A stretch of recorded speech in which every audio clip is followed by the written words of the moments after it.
નમસ્તે મિત્રો, આજના વિડીયોમાં હું તમને લઈ જાઉં છું અમારી સાપુતારા ટ્રીપ પર, જ્યાં અમે માત્ર મજા જ નથી કરી, પણ નેચર સાથે એક ખાસ કનેક્શન પણ અનુભવ્યો.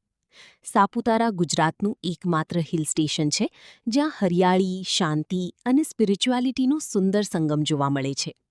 આ સફર અમારી માટે એક યાદગાર અનુભવ બની રહી. અમારી સફર ખૂબ ઉત્સાહ સાથે શરૂ થઈ હતી. બસમાં ફ્રેન્ડ સાથે ગીતો ગાતા, હસતા રમતા આખી જર્ની ખૂબ એન્જોયબલ રહી. સાપુતારા પહોંચતા જ ઠંડી હવા અને આસપાસની હરિયાળી જોઈને મન ખુશ થઈ ગયું અને એવું લાગ્યું કે આપણે સિટીના સ્ટ્રેસથી દૂર એક નવી દુનિયામાં આવી ગયા છીએ. વેદાંતિક સાયન્સમાં આપણે શીખીએ છીએ કે નેચર એ ડિવાઇન એનર્જીનું સ્વરૂપ છે અને અહીં એ એનર્જી સ્પષ્ટ રીતે અનુભવાઈ રહી હતી.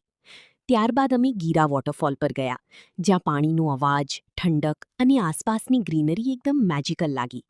વોટરફોલ પાસે ઊભા રહીને એવું લાગ્યું કે નેચર આપણને ફ્લો વિથ લાઈફનો મેસેજ આપી રહ્યું છે, કારણ કે જીવન પણ પાણી જેવું સતત વહેતું રહેવું જોઈએ. અમે ત્યાં ઘણા ફોટોઝ લીધા, વિડીયોઝ બનાવ્યા અને એ સુંદર મોમેન્ટ્સને દિલમાં સંગ્રહ કરી લીધા.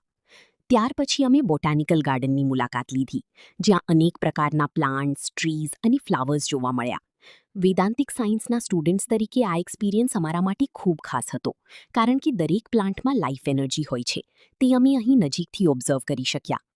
ગાર્ડનમાં વોક કરતા એક અદ્ભુત શાંતિનો અનુભવ થયો, જાણે મેડિટેશન ચાલી રહ્યું હોય, અને નેચર સાથે કનેક્ટ થવાથી માઇન્ડ કામ થઈ જાય છે તે લેસન અહીં પ્રેક્ટિકલી સમજાયો. પછી સાપુતારા લેક પર બોટિંગ કરવાનો એક્સપિરિયન્સ તો ખરેખર યાદગાર રહ્યું.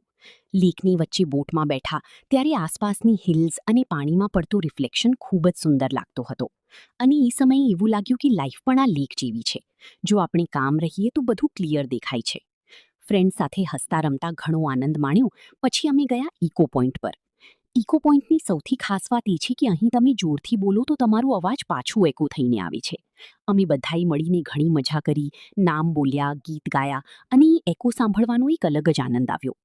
પછી અમે ગયા સનસેટ પોઈન્ટ પર અને ઓનેસ્ટલી આ પ્લેસ સાપુતારાનું સૌથી બ્યુટીફુલ પ્લેસ લાગ્યું.